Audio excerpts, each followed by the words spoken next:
to have Tom here. Certainly do, yes. And is it Hugh? That's right. Now, Tom, how long have you known Hugh for?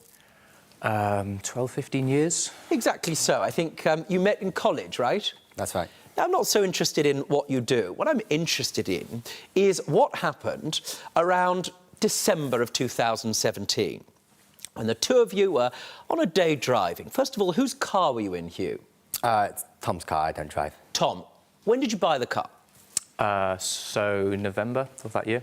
How much did you pay for it? I think it was £9.50 to be exact. But... Understood. Second-hand car? Yes. Are you a mechanic or something of that sort? I'm not a mechanic, no. Do you spend your time under bonnets? Not so much, no. Hugh, you just said to me that you don't drive, correct? So you don't just not care about cars, you give them your absolute undivided indifference, I would have thought. Find it useful to be driven in a car. Yes, it is useful to be driven in a car. Thank you. Any other truisms you'd like to share with us today? Not Life just is yet. like a box of chocolates. Purple hair beareth fruit. Now, the thing is, you may not know about cars, but you certainly know what's sensible and not sensible, right? Usually, yes. Usually, yes. Is he a sensible person, sir? I wouldn't say it was one of the first words that sprung to mind if I was asked to describe him. Well, that's important.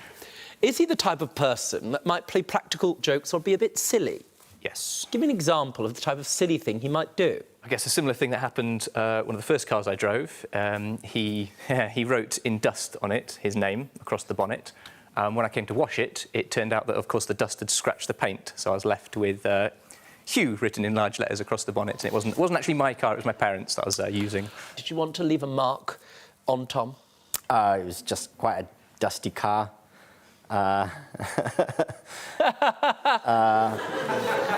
Point was, at the time, not knowing about cars, you didn't understand that there was going to be any problem with the paintwork, right? That's right. Why didn't you sue him for that back then? I just don't think it occurred to me. Didn't occur to you, I would have thought, sir, because you thought, well, he didn't really know what he was doing and it was an accident. Yeah. Correct? Yeah. He couldn't have known that when he wrote something in dust, it would interfere with the paintwork. Yes. For that, you'd have to have a real knowledge about cars and paintwork. I mean, I must say I was quite surprised that it left a lasting mark. I'm surprised too. December 2017, you were driving somewhere in Wales. Now, I need you to describe to me what happened. And Hugh, I want you to watch Tom while he's giving me his explanation, because I'm going to ask you what happened. So we're driving up to Manchester, sort of late December, and he began... Cold outside, I would have thought. It was, yes. He was fiddling around with the sunroof. Now, the fiddling. Yeah. When you ask a gentleman about whether another gentleman is fiddling and how they fiddled, people have a different memory of how that took place. Sir, I need you, genuinely, physically to demonstrate to me what Hugh was doing. Well, he was twisting the button back and forwards, because if you twist it one way, it'll open one way. If you twist it, it'll open the other way, and it slides back and forwards and up and down. He was then asking whether he thought it had an automatic stop on it, in the way that, like, lift doors or automatic doors will stop when they meet resistance. And I asked him to stop mucking around with it. And he said he wanted to find out if it had that feature. Why are you interested in whether your friend's sunroof had an automatic stop? I guess I just wanted an excuse to carry on playing with the controls. Why? He was driving. I didn't really have much to do, so I was looking for amusement, I suppose. Show me how you were fiddling. I was twisting the dial a bit back and forth, and because there's quite a nice mechanism, and you can... Sorry. A nice mechanism? Why are you interested in fiddling with people's mechanisms? I guess it was a sense of control, because I was twisting the button and it was responding to... Right, you're not an engineer or anything of that sort? No, not at the moment. Do you aspire to be a car engineer or designer?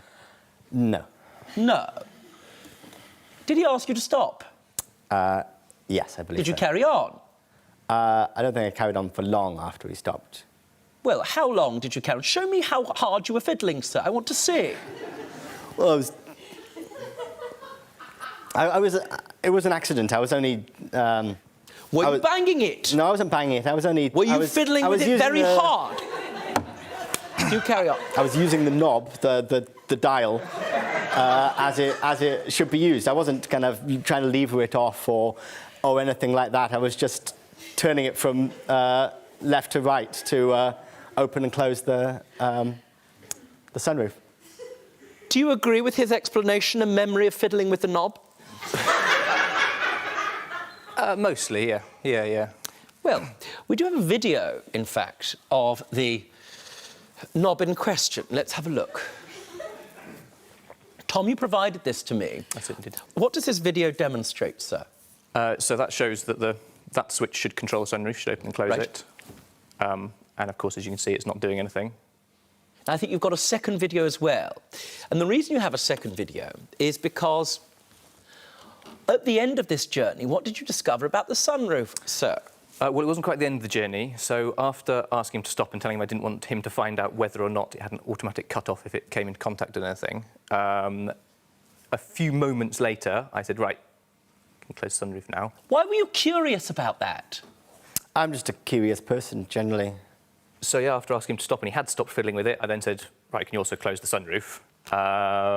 And after a few moments' silence and a little bit more clicking, it became apparent that it was no longer functioning. What's this? That's a picture of the sunroof in the position that it has been in for the last year or year and a month or so. A year? Have you been able to do anything or put anything in the place of where there's the gap so you can drive the vehicle around in the rain? So this is my solution at the moment. Not ideal, as I'm sure you can see. That fits in the gap and then gets wedged in there. Let's have a look at the video.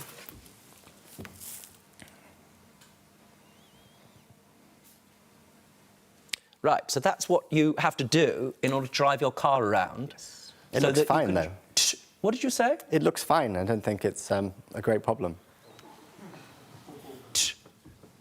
What do you do? I presume there's a heater in the car. There is. Right, does that make a difference, or do you have to do anything else when you're driving the vehicle?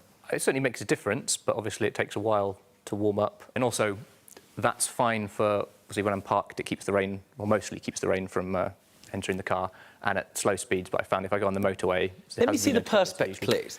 Thanks. Do you have to wear anything to drive? Usually a large coat, hat, scarf. Sir, your friend had a car. He now has a mobile igloo. Don't be stupid. Stay and watch the best Judge Rinder moments. And I'm talking. Understood? Don't be a moron. Subscribe to Judge Rinder YouTube channel. Right now. That's an order.